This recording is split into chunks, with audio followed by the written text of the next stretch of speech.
Koduru MLA అరవ శ్రీధర్.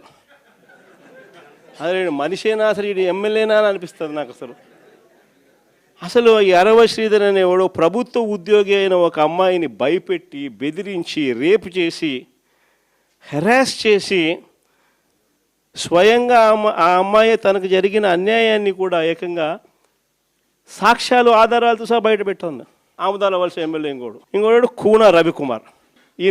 ఈయన గారి వేధింపులు భరించలేక గవర్నమెంట్ స్కూల్ ప్రిన్సిపల్ ఆత్మహత్యా యత్నం చేసుకుంటే ఇప్పటి వరకు చర్యలు లేవు. సతివీడు ఎమ్మెల్యే కోనేటి ఆదిమూలం ఒక మహిళను బలాత్కారం చేసిన చివరికి ఆ అధికారిని ఉపయోగించి ఆ కేసునే క్లోజ్ చేయించుకుంటారు. ఎంత దారుణంగా జరుగుతుందనంటే, ఇంకొకడు మంత్రి సంధ్యారాణి పిఏ ఇంకొకడు తనను లైంగికంగా వేధిస్తున్నాడని మరొక ప్రభుత్వ ఉద్యోగి అయిన మహిళ ఫిర్యాదు చేస్తే అతన్ని వదిలేసి ఫిర్యాదు చేసిన ఆయమను జైల్లో పెడతారు. ఆయమ మీద కేసు.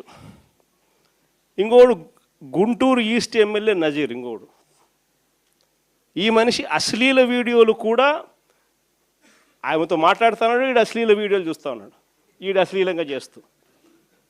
అసలు వీళ్ళు ఎవడు అసలు ఏ ప్రపంచంలో ఉండవు. ఇంకోడు మంత్రి సుభాష్, వాసంశెట్టి సుభాష్. ఇంకొకడు ఏకంగా అశ్లీల డ్యాన్సులు చేస్తూ ఏకంగా చిందులేస్తానంటారు.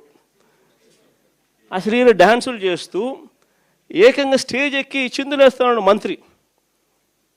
అసలు నాకు ఆశ్చర్యంగా ఉంది. అసలు జంగల్ రాజ్యం అని అంటే ఇంకా వేరే పేరు ఏమైనా ఉంటుందా ఈ ప్రభుత్వంలో జరుగుతూ ఉన్న పనులకు?